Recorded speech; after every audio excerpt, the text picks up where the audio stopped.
Ben Kitili at the KTN News Center here in the Kenyan capital, Nairobi. It is the 25th day of December 2017. A good Monday evening to you and Merry Christmas.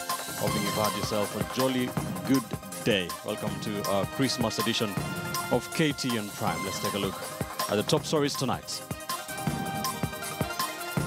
Feel real to our leaders.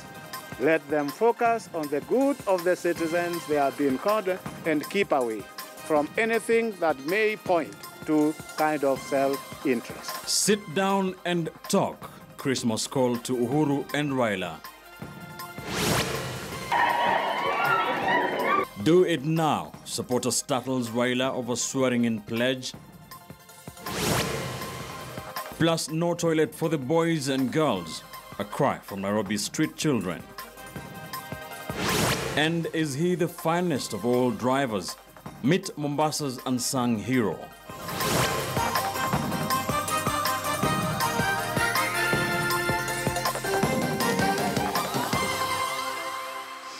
Welcome to the broadcast. Let's begin here in Kenya, where religious leaders used Christmas to call for national healing. Following a grueling political season, John Cardinal Ndii of the Catholic Church asked citizens to embrace each other, while Anglican Bishop Christopher Ole Sapit renewed calls for dialogue between President Uhuru Kenyatta and the National Super Alliance leader, Raila Odinga. All right, we are working on that story. That has been the call by both sides of the political divide, to both sides of the political divide. We shall be bringing those calls by members of the clergy, men of the cloth, on this Christmas day. Let's take a look at what happened in Bondo, where the NASA leader, Raila Odinga, was put under pressure by a supporter to take the oath of office he has been promising since the October 26th general election. A worshipper handed over a Bible to Raila Odinga and asked him to use it for the ceremony. Odinga instead promised that he would take the oath in the new year and instead focused on the recently released Form 4 examinations. Kevin Ogutu begins our broadcast tonight. As it is his tradition, NASA leader Raila Odinga trooped to Nyamira Anglican Church for the yearly Christmas service.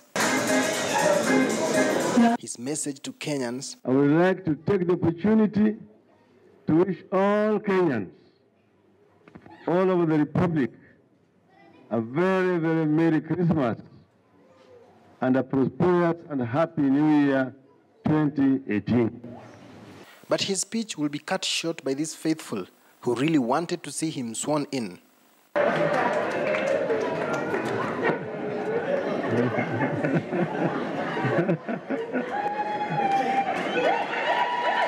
He called for patience, saying he will be sworn in early next year. But his speech dwelt on the recently released KCSE exams.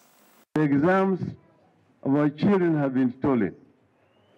So many children who are bright have been failed by a system that has itself failed. An opinion that was echoed by every other leader who rose to speak. Matiang'i was doing was a political exercise to try and deal with the political situation of the country, but by sacrificing the lives of young people who are taking examinations. He wanted the headlines in the papers instead of taking sufficient time to mark these exams and be moderated. A number of our pupils, a number of our students across Kenya are not going to proceed with their life because of one man called Matiang'i. The government has defended the results, saying the marking was done according to global standards. Kevin Ogutu, KTN News. Take you back to our top story tonight. Religious leaders used Christmas to call for national healing. Following the grueling political season, John Cardinal Ndii of the Catholic Church asking citizens to embrace each other, while the Anglican Bishop Christopher Ole Sapit renewing calls for dialogue between President Uhuru Kenyatta and the NASA leader Raila Odinga.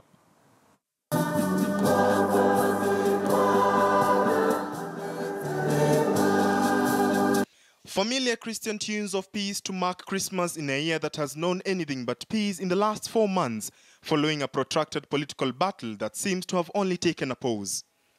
Here at the Holy Family Basilica, Cardinal Njue used the platform to call for unity in the country as 2018 beckons. We appeal here to our leaders, let them focus on the good of the citizens they are being called and keep away from anything that may point to kind of self-interest. Very soon we shall be entering into 2018. How wonderful it would be if we can enter it with that spirit of respect of the dignity of other persons, and so that we can enter into that year and be able to go through it with that kind of strengthening of our state by living in that way. In Eldoret, Anglican Bishop Dr. Christopher Ruto took the message further. He wants the two main political players, President Uhuru Kenyatta and Raila Odinga, to sit down and talk for the sake of unity in the country. The President speaks also very closely, even with former Prime Minister, the Right Honorable Raila Odinga. Let them speak. We do not want to hear about plans to sway any other president. I think what we need to do is we forget politics, but what we need is the politics of unity, nothing else. This year of political competition, we hold fast to the truth that difference need not mean division. We hold to the truth that we can do far more together than we can apart. Nafikiri ya kwamba hii maneno itapoa. Nafikiri hasira ya wananchi itapoa. Sio? Mimi nawaambia yao ya kwamba hasira ya wananchi haitapoa. In his Christmas message, President Kenyatta said on Sunday that he was willing to talk to everyone, but did not mention any leader by name. Instead of recrimination, let us join hands in common work. Raila, on his part, has declared that the country is deeply divided and that he will continue with his push for what he has called the People's Assembly after he is sworn in. George Maringa, KTN News. The Anglican man of cloth speaking was Bishop Christopher Ruto in Eldoret North, not the Archbishop Jackson Ole Sapit. Meanwhile, an ASA strategist, David Ndii, now says the so-called People's Assembly will be fully rolled out from January. Dr. Ndii was earlier this month arrested in Kuala, insists there is nothing wrong with the secession debate that has been going on in the country. He spoke to Sophia Onona in tonight's News in Review. Here's part of that interview, which will air tonight at 10 p.m. on KTN News. The question of should we be negotiating our Kenyan nationhood as just people, Sophia and David, with their individual sort of bill of rights, or are we communities, Kikuyus, Masais, Kisii, Kamba, Luos, who are sort of nations in their own right, and they have territory. And therefore, they should exercise some autonomy and sovereignty. And we are talking about issues of confederation of different nationalities, of nations. Do you truly believe that would happen in your lifetime, that this country will break up? It's an intellectual debate. I said my objective... Can it actually happen? My objective was to frame. That's what intellectuals do. We are not into statecraft. Statecraft is for other people. But I have contributed to framing this conversation in a manner that we have not been doing it before. Yet those are the issues that bother us as a country. They are the issues that are undermining. So it's dialogue, it's a conversation you started. You're not looking to actually see this. I have no problem with people deciding that it's not Kenya is not a politically viable entity, and therefore they decide how do we break it up, as long as we do it peacefully. I wrote recently and explained that at any rate, and this was in response to the issue of President going around saying he does not want to hear about people talking about it and territorial integrity, that we have already signed away that territorial integrity because we are signed up to the East African Political Federation. And only this May, that very president went to Arusha and he approved what they're calling the transitional mechanism towards East African Federation called Confederation. Okay?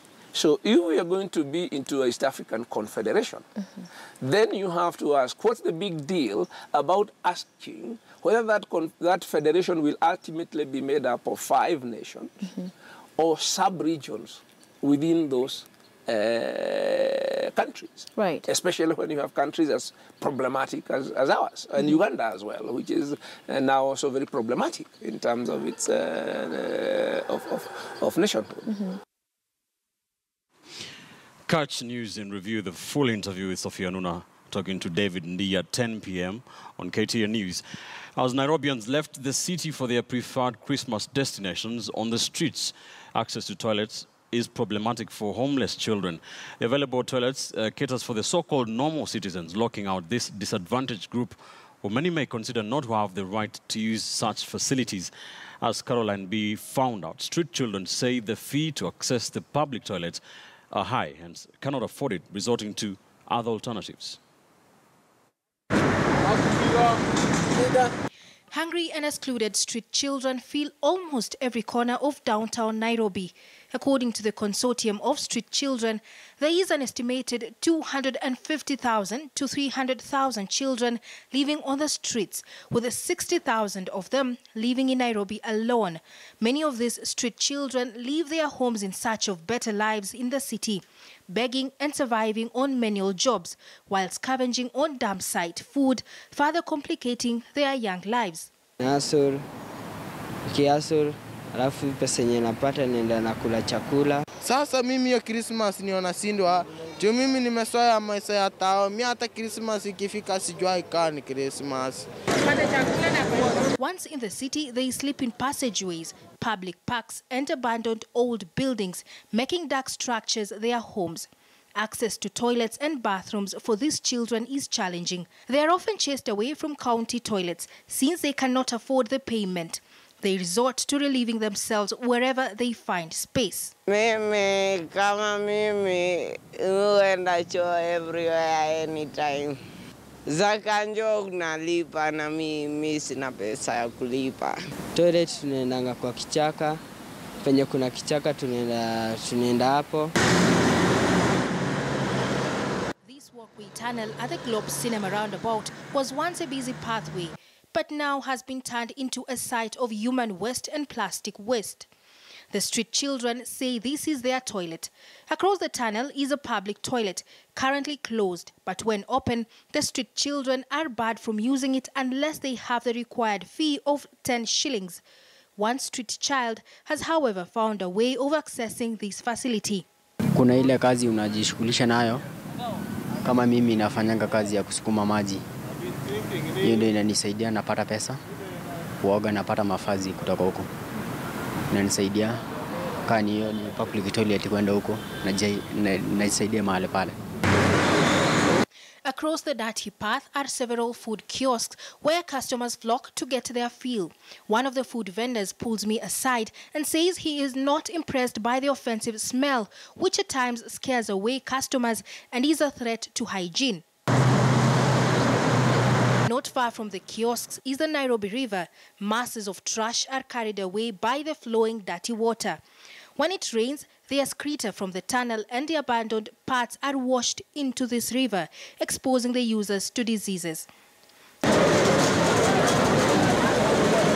At the busy country bus station, passengers are on the rush to board the scarce matatus heading up country for the festivities.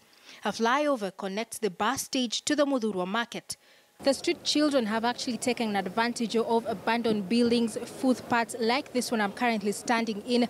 As you approach here, quite a stench can be smelled from this area, and also human excreta is present here, making it very hard for passerbys to even pass through this footpath. Glue-sniffing street children spend their time here hoping to get some coins from visitors and travelers. Once downstream, this river fully becomes the street children's toilet. Simuto iko pale chini. Huko nionaendaga mimi. Hapo hivyo. Unaiona hapo?